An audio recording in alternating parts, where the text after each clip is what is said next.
रात भर मड़ई में रहल, जब सुबेरे घरे गई तो धोबिया डंटा लेके लगल मारे। अब मारे लागल, ई कहलस कि हम राम जी ना हई। सीता के रावण ले गए, फिर अयोध्या लाके बैठोले बड़े। धोबिनिया आयल भगवान के दरबार में न्याय मांगे। आ जब घोर जंगल में गईले तो लक्ष्मण जी रथ रोक देले कि लक्ष्मण जी जंगल में रथ छोड़ के आ सीता मैया के कहले माता जी अब रौरा जाई, यही जुले सेवा समाप्त। सीता कली लक्ष्मण तू घुमावे ले कि जंगल में छोड़े। कहले प्रभु के आदेश बा कि जंगल में सीता के छोड़ के चलिए। सीता करी कि लक्ष्मण भटवा पर खड़ा होके एक बेर कहले बेटी, एक बेर कहले बेटी। आज जब बेटी कहले तो सीता फफक के वही पानी में रोए लगली। अब रौरा आ जाई। रामचरितमानस में 2 वाटिका है, एक पुष्प वाटिका और एक अशोक वाटिका। तो अशोक वाटिका कहाँ है? लंका में। और पुष्प वाटिका कहाँ है? देखा बुढ़िया अयोध्या कहती है। कहाँ बा हो? अरे जनकपुर कहा ना। सीता जी फुलवा तुरे जा कौने वाटिका में? पुष्प वाटिका। भंडरिये के लेखा इहो घूमता, इहो घूमते फेरा लगावत रहेला। बोलो सच्चे दरबार की जय। सीता जी फूल तुरे जातड़ी अपना पुष्प वाटिका में। आ वही वाटिका में एगो सुगा एगो सुगनी रहले। तन गौर से सुनो। सुगवा कलश सुगिया चिन्ह तड़े के ह? सुगिया कलश हमरा पहचान में तो ना बा। सुगवा कलश देखी है सीता है, राजा जनक के बेटी है, फूल तुरे आवतड़ी। सुगिया कलश तनी गोड़ पर गिर जाई। सुगवा बार बार मना कलश मत गिरी है। आ केतनो मना कैलस टप दे सुगिया गोड़ लागे गई। सीता के गोड़वा पर गोड़ लागे गई। टप दे सुगिया के सीता जी पकड़ लेली। अब पकड़ के ले गई तब पिजरा में बंद कर देली। ध्यान से सुनिएगा। अब पिजरा में बंद कर ली तो सुगिया वही में रोवतिया तड़पड़ातिया। कोनो मेहरारू से मर्दे से छोड़ा दे जाता रोई कि ना? उ जहां बा ओकरा कष्ट होई, ओकरा जहां बा उ। कोनो का मर्द जेली में बंद हो जाता, उ घरे खाना खाई मेहरारू, वही के चिंता में मरी। लेकिन सुगवा पिजरा है, बगीचा में छपटिया के मर गए। आ सुगिया के जब बंद कैली सीता तो 15 दिन हो गए। सुगिया न रोटी न दूध न पानी कुछ पियते खात ना बा। 15वां दिन सुगिया बोलल बा सीता।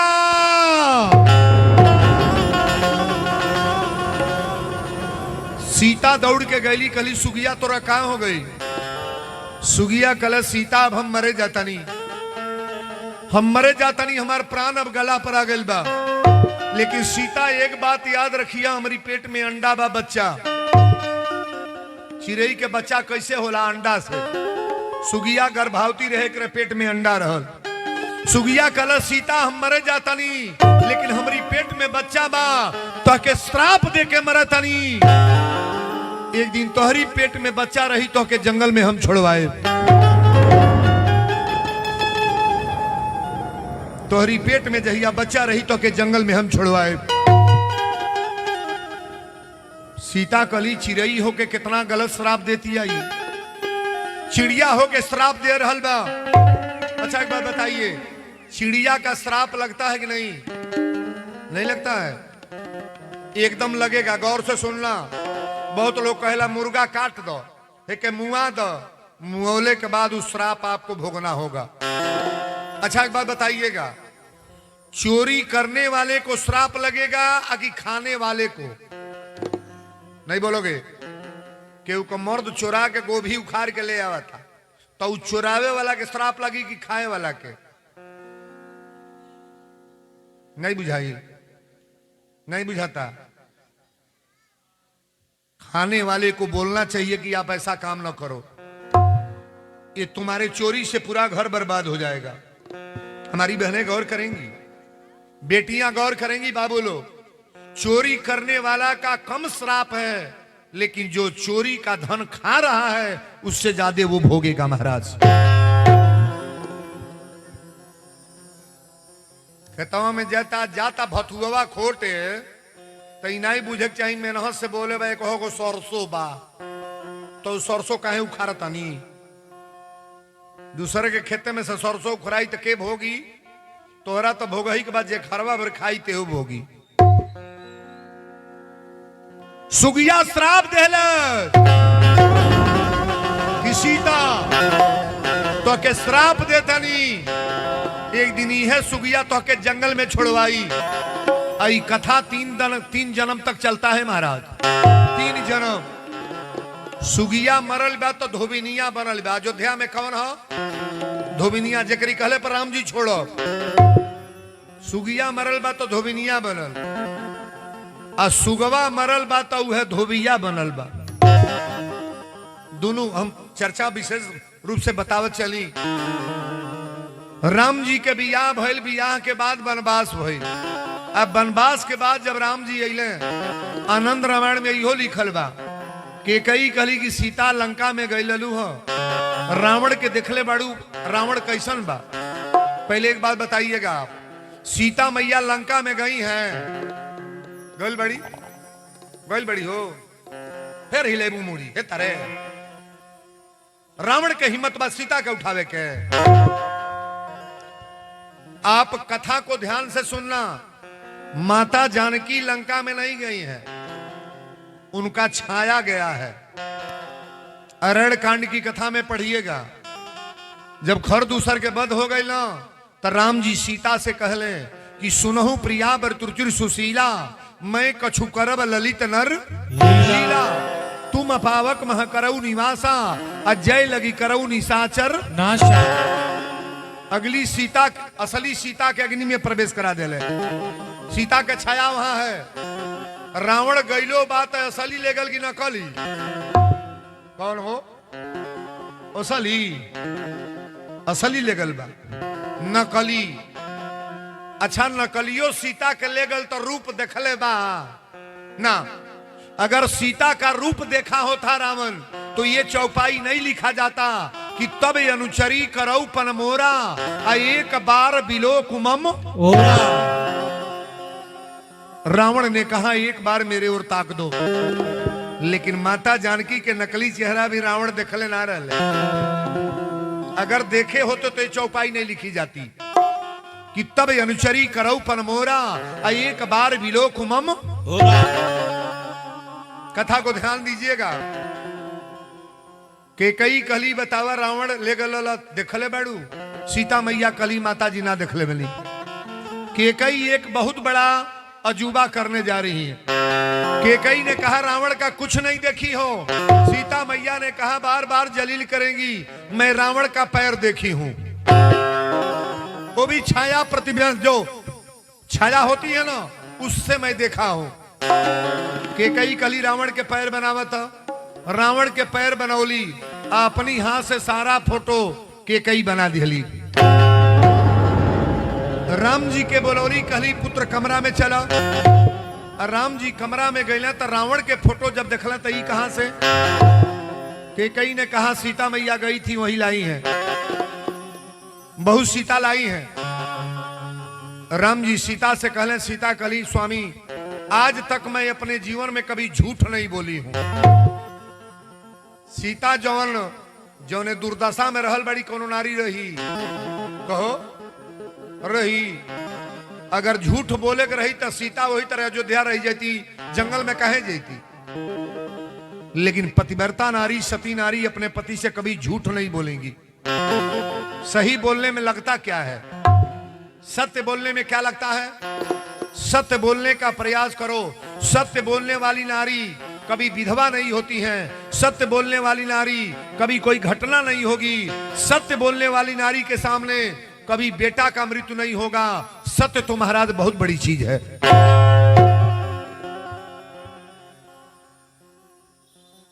सीता जी कहली ना तन एक आवाज और कम करा दिया जा। जगसाले का आवाज राम प्रवेश भैया थोड़ा सा कम कर लीजिएगा। हाँ थोड़ा इसका आवाज थोड़ा कम करा लें आप चूंकि कथा दूसरे हिसाब का है। पूजे के नाम पर हम लोग जी रहे हैं और पूजे बढ़िया नहीं होगा तो सब गड़बड़ हो जाएगा। लेकिन दोनों आवाज लड़ेगी तो आनंद नहीं आएगा ना। आज बड़ी योजन की कथा है, ध्यान से सुनना। केकई के राम जी अपनी जीवन में एक बार बोलल बने उल्टा, कहले महतारी हो के बेटा से झूठ बोल तड़ू तो के श्राप देतनी कि एक दिन तोहरी पेट से पैदा होखो तोरी छाती के दूध ना पिय, तोरी कोरा में ना खेले, हमार महतारी दूसर कहा या बाप दूसर।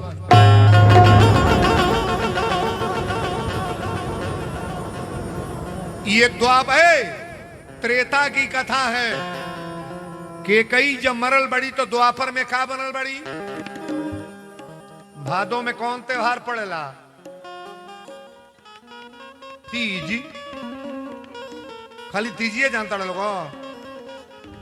भगवान के जन्मवा कौने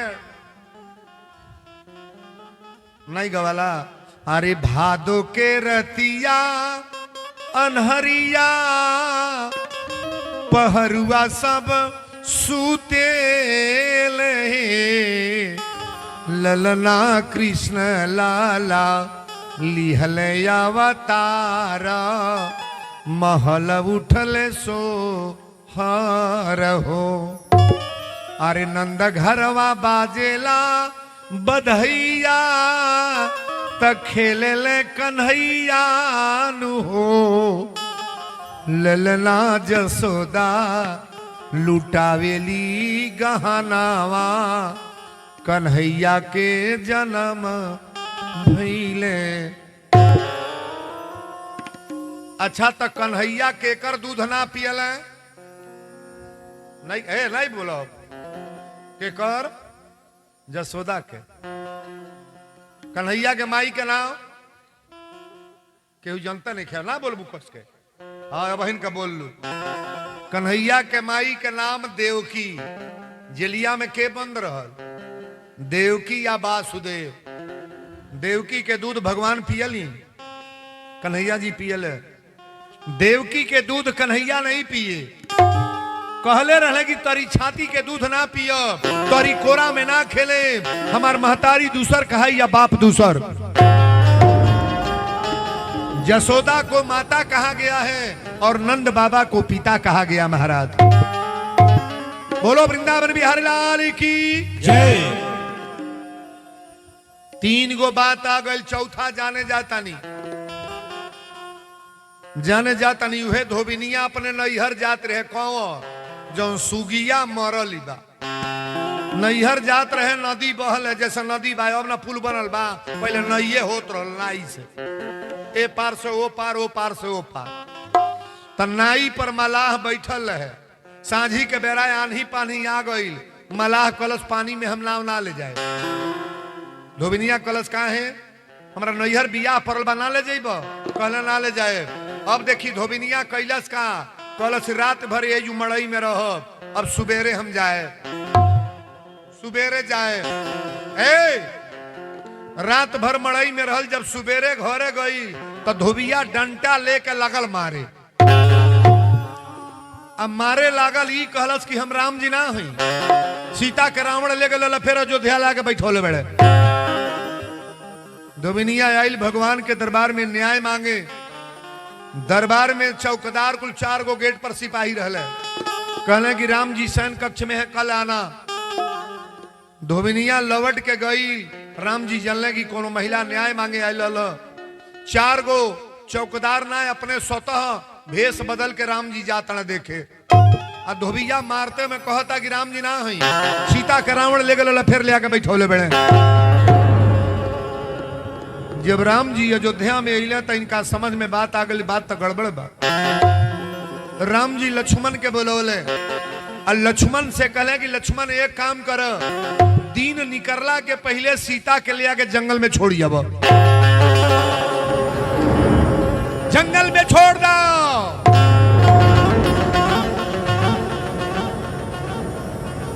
लक्ष्मण जी कहले प्रभु ई और कौन भाषा प्रयोग करता नहीं, जौनी मुंह से माता कहले बानी।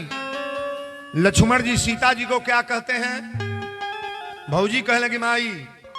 अरे सुमित्रा डायरेक्ट अपनी मुंह से कहले बड़ी कि तात तुम्हारू मातु वैदेही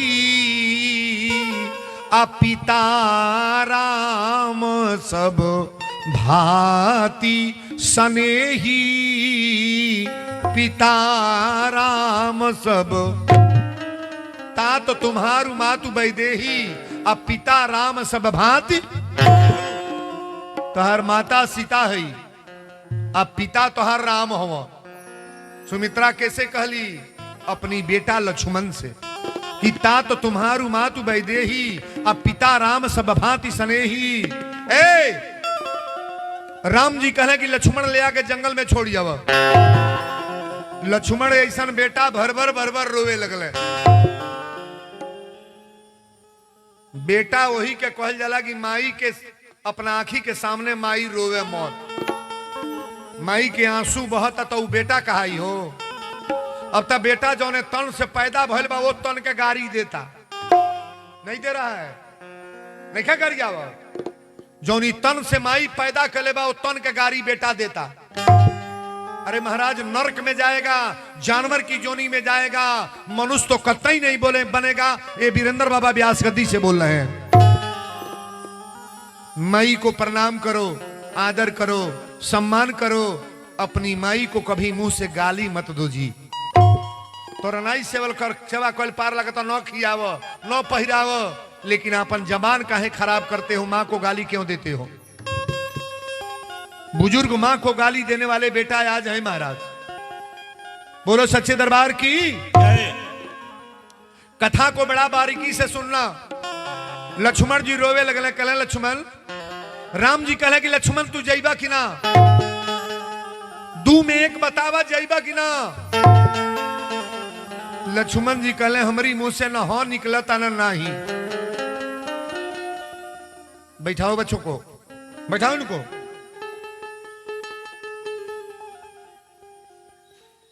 राम जी कहले लक्ष्मण तहरा मन पड़ता, अयोध्या में कोई पापी पैदा नहीं हुआ है।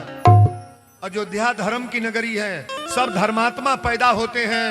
धर्म खातिर वनवास भइल, धर्म खातिर सीता के हरण भइल, और धर्म खातिर लंका जरावल गई, और रावण को मार करके अयोध्या राजगद्दी पर हम लोग बैठे। राम जी लक्ष्मण से रो के कहले, जिस धर्म के कारण राज गया और पिता श्री का मरण हुआ, अरे जिस धर्म के कारण भाई गिरा सीता प्यारी का हरण हुआ,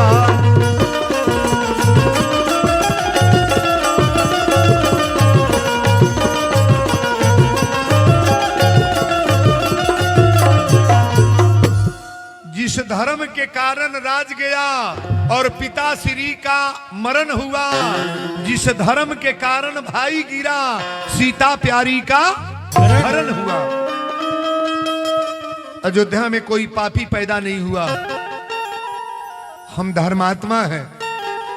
शक्तिवान तो हर लागल है धर्म खातिर। सीता के हरण भइल जब छोड़ा के ले आवल गई धर्म खातिर। पिताजी के मृत्यु भइल बा धर्म खातिर। तापस बेस विशेष उदासी और 14 बरस राम बन। एक चौपाई में 14 बरस खातिर हमनी के चल दे जा जइबा कि ना? लक्ष्मण जी कहले प्रभु आप नाराज मत हो, खींचा तनी। रथ ले आके माता जानकी के गेटे पर दुआरी पर खड़ा कर देले। सीता कली लक्ष्मण कहा? लक्ष्मण अपने जीवन में एक बार झूठ बोल रहे, कहले रउरा के घुमावे टहरावे ले चलतनी। माता जानकी समझ गई कि बुझाता लक्ष्मण कहीं घुमावे ले चलता रहे, लेकिन समझने वाला व्यक्ति तो समझ जाएगा जब आंख में आंसू आएगा। अच्छा बताई कि वो घूमे जाई तो रोवत जाई, लेकिन लक्ष्मण की आंख में आंसू आ गए। सीता जी रो के कहली, आरे सुन मोरिये बाती लक्ष्मण, अरे सुन मोरिये बाती, कवने करनवा रथवा लेके चलला, कवने करनवा रथवा लेके चलला, कवने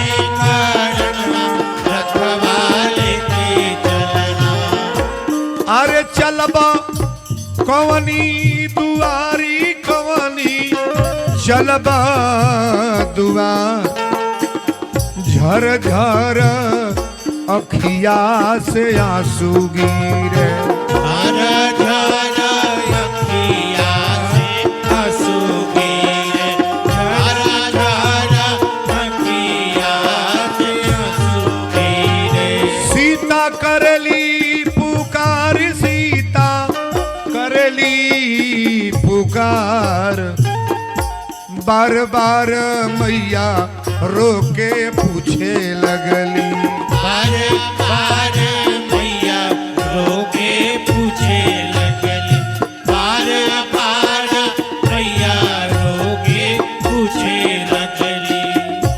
अरे कहवा चलबा हमारे बाबू चलबा हमार बार बार रोके मैया पूछे बार बार रोके मैया पूछे लगली अरे रोके मैया पूछे लगली।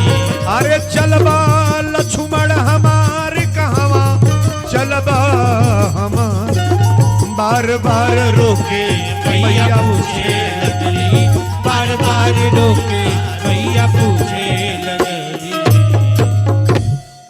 बोर्दी रजा रामचंद्र की जनक नंदनी की भैया लखनलाल की। लक्ष्मण जी लेके गईले ए बाबू आ जब घोर जंगल में गईले तो लक्ष्मण जी रथ रोक देले। आनंद रामायण में तो बड़ा बाउर बाउर चौपाई शब्द लिखल बा वो सब हम नहीं बोलेंगे मेरे अपने दोष लगेगा अपने को दोष लगेगा। लेकिन लक्ष्मण जी जंगल में रथ छोड़ के और सीता मैया के कहले माता जी अब रौरा जाई यही जुले सेवा समाप्त। सीता कली लक्ष्मण तू घुमावे ले ला कि जंगल में छोड़े कहले प्रभु के आदेश बा कि जंगल में सीता के छोड़ के चलिए। सीता कली की लक्ष्मण अगर हमारे स्वामी का आदेश है तो रथ पर बैठो रथ लेकर तुम चले जाओ। लक्ष्मण जी कहले जाए भी नहीं रे साथे चल। सीता कली हमारी साथे मत चल हमरे साथ ना। लक्ष्मण जी कहले कुछ हो जाए साथे चल। सीता मैया एगो तिनका उठौली। सीता का जन्म कहां से हुआ है पृथ्वी से। पृथ्वी पर से एगो तिनका उठौली उखाड़ के कहली लक्ष्मण ये धरती पर रखे जाता नहीं। एक बेर तो आके रेखा खिंचाई लहर अपन बरियाई के लिए तो तू बात ना मन लो। आज तिनका उठा तोहार बात हम ना मन ली। तू रेखा खींच के गई रेखा पार करनी तो हमारी दशा भइल बा। तोहरी रेखा के पार हम कही लक्ष्मण तो आज ही दशा आयल बा कि जंगल में छोड़े आयल बड़ा। एक हमारी ईर्खाबाज तिनका उठा के धरता नहीं। अगर तिनका पार करब हमार पतिव्रता धर्म नाश हो जाई लक्ष्मण।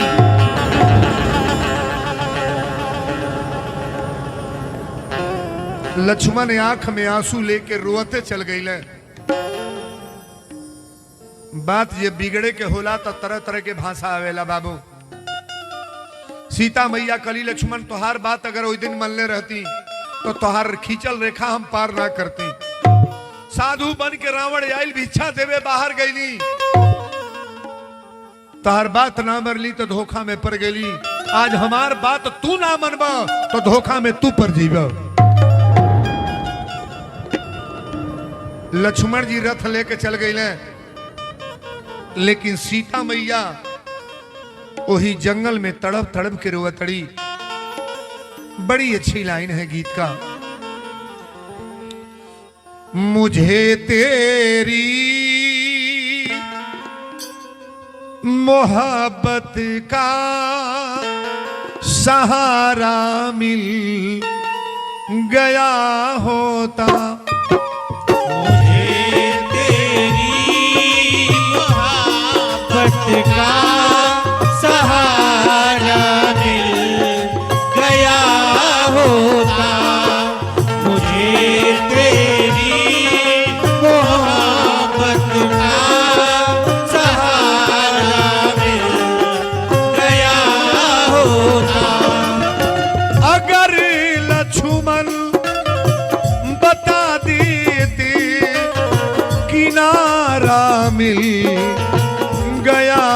होता।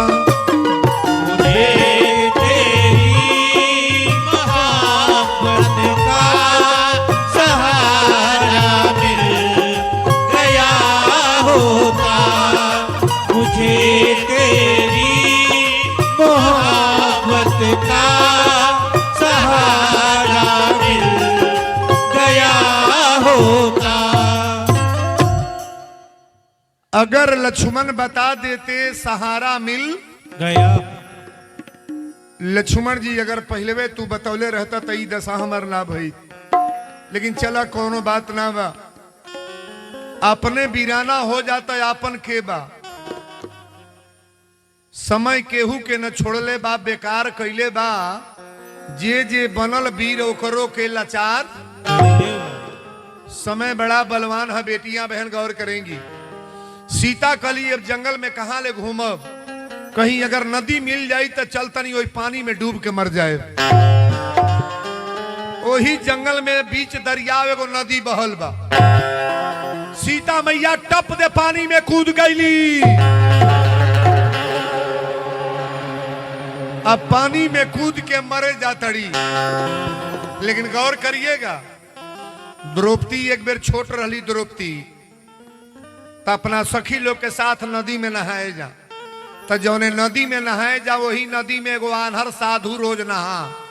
साधु बाबा के आँख ना रहे, एके गो लिंगोटी रहे, वही पनिया में कचार के खींच लें और उहे लिंगोटिया पहिर लें, और साधु बाबा उहे लिंगोटी पहिर के पानी में से लाठी से टोते चल जा।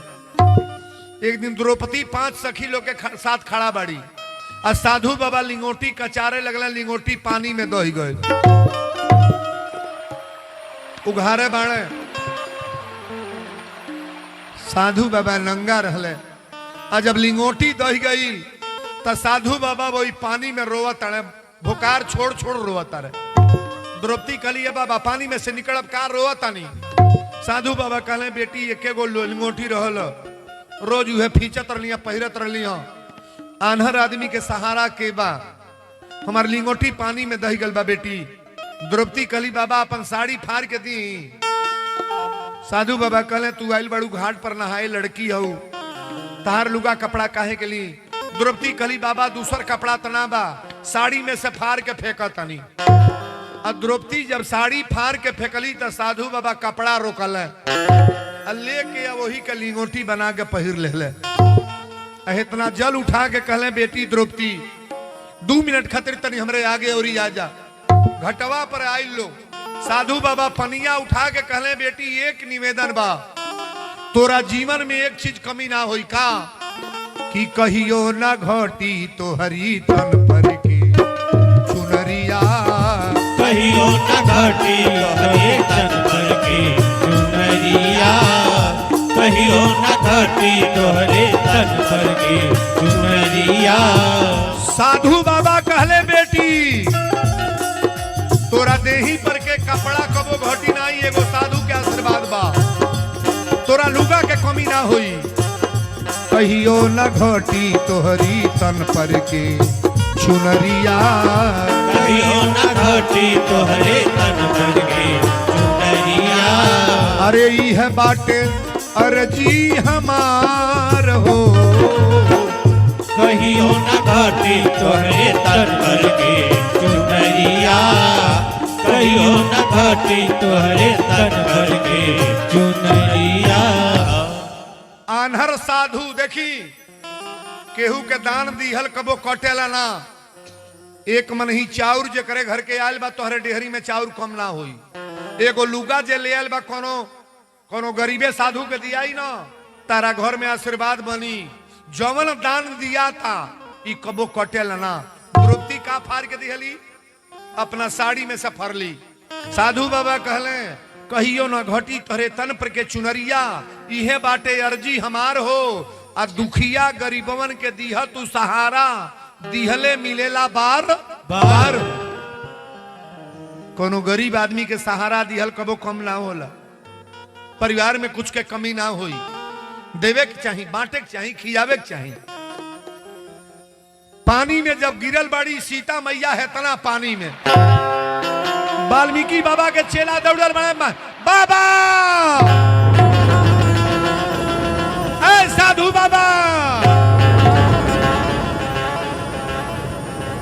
वाल्मीकि जी कहले का चिल्ला तड़सोरे तबे से बाबा बाबा कहले बैठ सो चेलवा कहले सो एगो औरत आके पानी में डूब के मरे जातिया, पानी में डूबे जातिया जंगल में।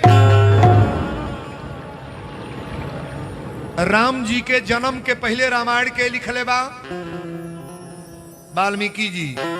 राम के जन्म के पहले रामायण को किसने लिखा? वाल्मीकि बाबा।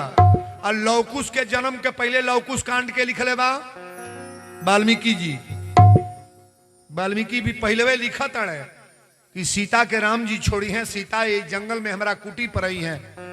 वाल्मीकि बाबा चेलन के साथे गईले, घटवा पर खड़ा होके एक बेर कहले बेटी, एक बेर कहले बेटी।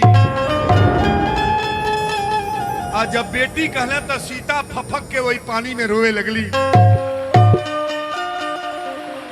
ईमानदारी से बोलेंगे आप, आज इस कलयुग में कोई बेटी कहने वाला है कोई कहने वाला? 5 बरिस के लड़की के साथ बलात्कार दिया जा रहा है। 10 बरिस लड़की को नंगा ऐसा ऐसा करके जंगल में मार दिया गया। ध्यान से सुनना, पहले जितना बुढ़िया माई है जो बैठल बड़ी नौजवान बेटी के अपना केहू के साथे लगा दी है।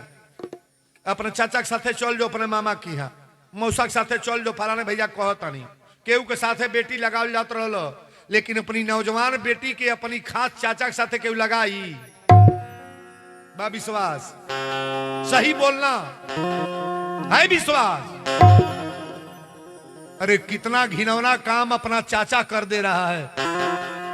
एक तन का भाई गंदा काम कर रहा है। निवेदन करेंगे जितने यहां नौजवान पहले हैं, अगर दूसरे के लड़की के साथ आप घिनौना काम कर रहे हो तो तुम्हारे घर में तुम्हारी बहन है। ये सोच लेना कि मैं दूसरे के बहन के साथ मैं गंदा काम कर रहा हूं तो मेरी भी बहन जवान है। दूसरे के बेटी के साथ मैं गंदा काम कर रहा हूं तो मेरी भी बेटी है। दूसरे के साथ गलत कर रहा हूं, मेरी भी बहू है।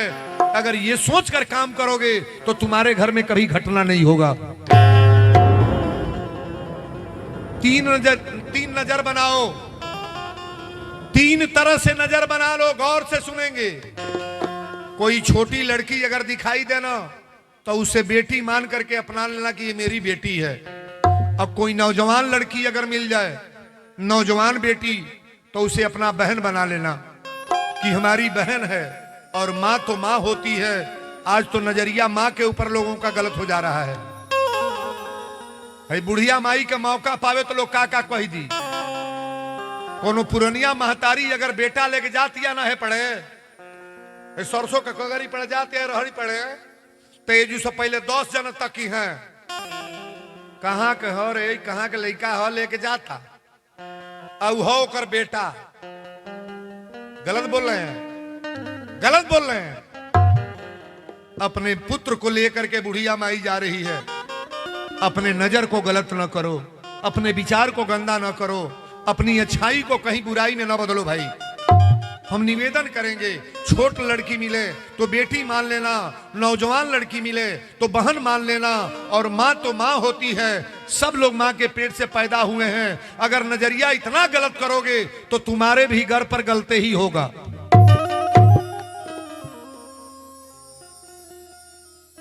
हमार बतिया बावर नहीं होता, हम असली बात बोल रहा हूं।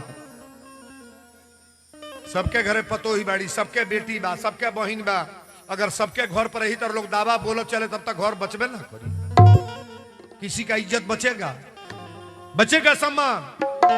सम्मानित लोग गांव में रह पाएंगे? सम्मान बचाने के चक्कर में ऐसा काम ना करो। दूसरे के साथ धोखा करोगे तो तुम्हारे साथ भी धोखा हो जाएगा, समझ लो। बोलो सच्चे दरबार की जय। वाल्मीकि बाबा जब बेटी कहले तो सीता तड़प तड़प के रोवे लगली। कहली बाबा आज तकले धरती पर बेटी एक जनी कहले जेकर नाम राजा जनक है। बाप जो अपना बेटी के कदर इज्जत कर दे बा, कोनो दुनिया में चाचा मामा करी हैं। और जो माई इज्जत कर दे बा बेटी के, संसार में बहुत लोग कहले चल तोल तोर पाप मर गल हम बानी न बापे के दाह के पूरा दी लोग कोई दल चल तोर माई मर गल हम बानी न माई के दाह कोई पूरा दी अपनी माई के लखा माई के होई। लेकिन सीता के जब वाल्मीकि बाबा बेटी कहला तो सीता पहले भर रोए लगली। कली बाबा अपनी कुंडली के का कही हम सबसे बड़ा अपराधी धरती पर हम ही मानी का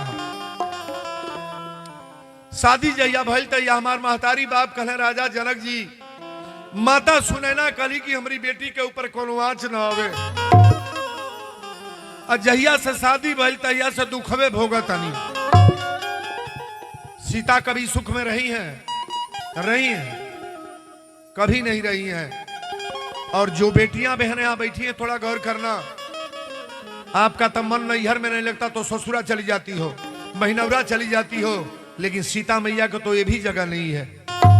लेकिन मां की कथा सुनने का प्रयास करना। वाल्मीकि बाबा पनिया में कूद गया, बहिया पकड़ ले बाह पकड़ ले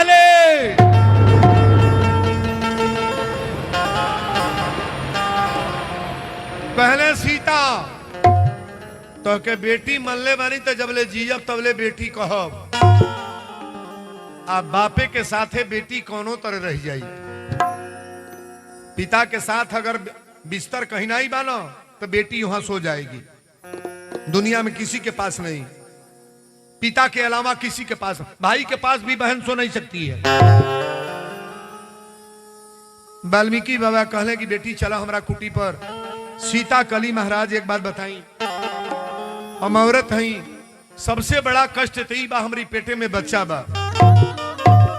मरे के बेर सुगिया श्राप दे के मरल की सीता जौना तर से पति से छोड़ा के हम गर्भवती बानी मुआवत अड़ू ताकि श्राप देतानी कि अपनी पति के वियोग में तड़प तड़प के जियबू।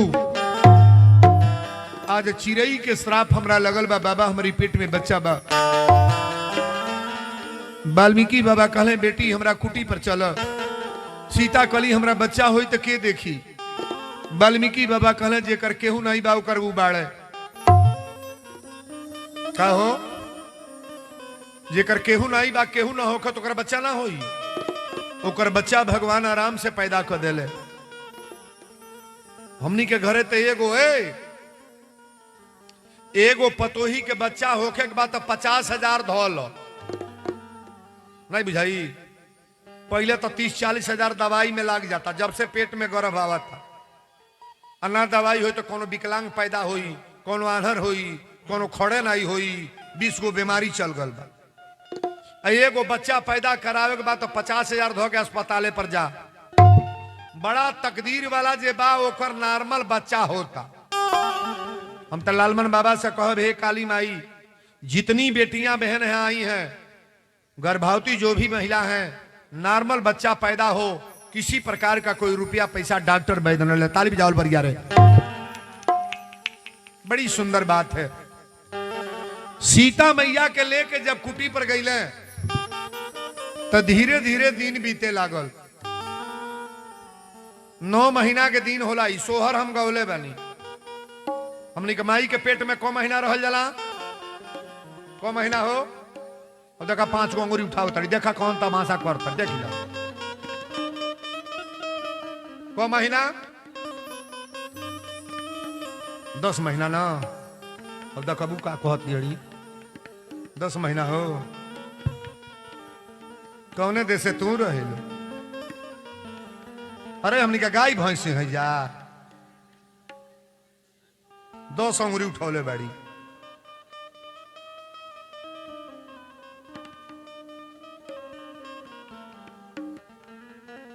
अच्छा, क्षेत्रपाल बलि ले जाई जाला। अगर ये इलाका में केहू हजाम होखे, अब का जाने इलाका में हजाम बना हमारे तो कोई घर मारे सो। कैसे बियाहवा दनवा होला, कैसे नहवा काटाला, कैसे बियाहे के माड़ो गड़ात होई, कैसे कलसा भरात होई। बतावा एगो जगीशाला में हजाम नाई बाबू आचार जी आके कहत है अगी भंडरिया के भेज दी हजाम बना के हो है? केहू हजाम बा ये इलाका में ठाकुर केहू बा जे बार बनावे वाला बा? हाय रे लोग, जगसलवा में चल जाबा कुछ पा जाइबा जो 150 मिल जाई, जे न होखा उहो बन के चल जा। 3-3 जना चल दे हला है ना, जाता नहीं जो हो दे गौरी कहल मोटहन नहीं मिली, 11 रुपया मिली जो वो बुझल 500 मिली। मई के पेट में हम लोग 9 माह रहते हैं। कौ महीना? 9 महीना। चाहे वीरेंद्र बाबा हुए चाहे आप हुए, लेकिन बड़ी बारीकी से सोहर गाए। 9 महीना के दिन हम अपने हाथे लिखले बानी, ये हमारे लिखल सोहर है। अगर शब्द कहीं गलत होके तो ओकर बाद आशीर्वाद दे कि वीरेंद्र बाबा लिखले तो बड़ा ई चौपाई ई सोहर गलत बा, बड़ी भाव से लिखले बानी। अरे लिपली वो पोतली अंगनवा दुअरिया धई के ठाण भैली हो, साहेब जोहेली नई हरवा के बाट के हुए नाही आवेल हो। अरे हे लालमन बल कर नच पैलू नच पैलू। हे लालमन बाबा, हे काली माई, 1 महीना खातिर गटैया बैठा देता तबो निक रहल। चुरैल धैल बा तहलो के है तर करतन लोगन है तारे।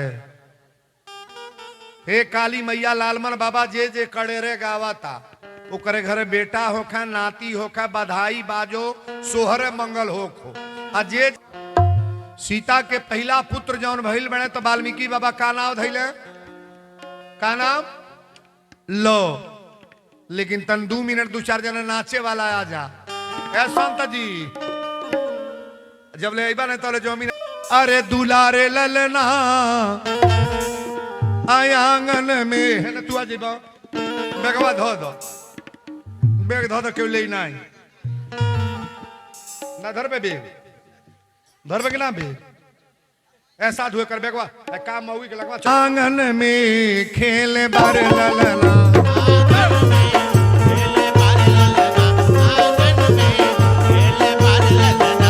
बधाई हो।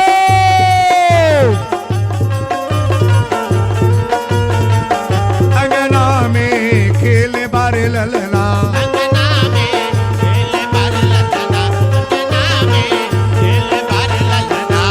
बारे ललना हो दुलारे ललना, बारे ललना है दुलारे ललना, बारे ललना है दुलारे ललना।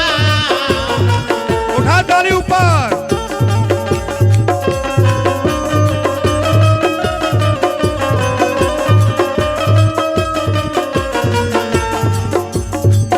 अंगना में खेल बारे ललना,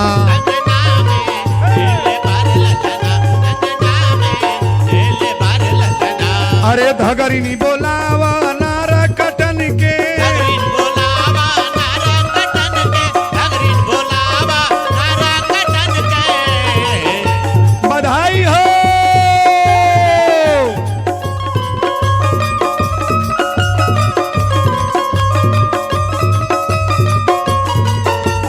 धगरिनी बोलावा नारा कटन की, धगरिन बोलावा नारा कटन के, धगरिन बोलावा नारा कटन के।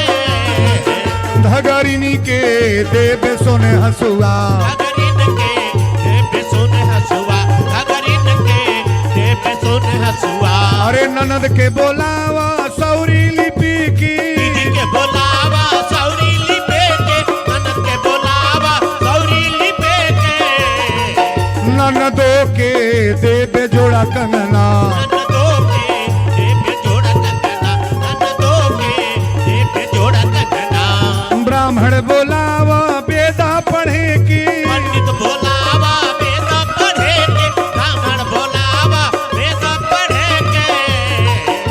बधाई हो।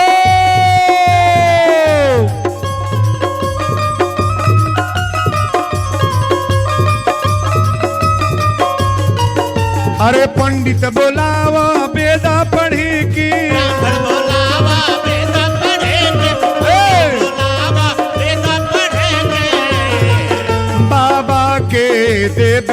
धोतिया। बाबा के जेब में पीली धोतिया, बाबा के जेब में पीली धोतिया।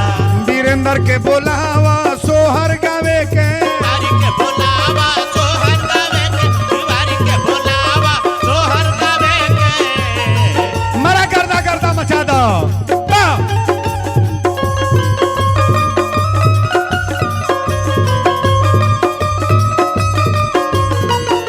वीरेंद्र के बोलावा सोहर गावे के, तिवारी के बोलावा सोहर गावे के, तिवारी के बोलावा सोहर गावे के।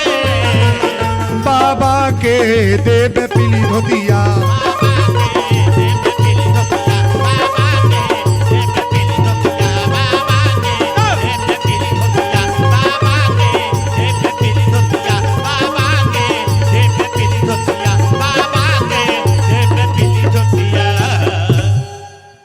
बोल दी श्री वाल्मीकि जी महाराज की। लौ जी महाराज।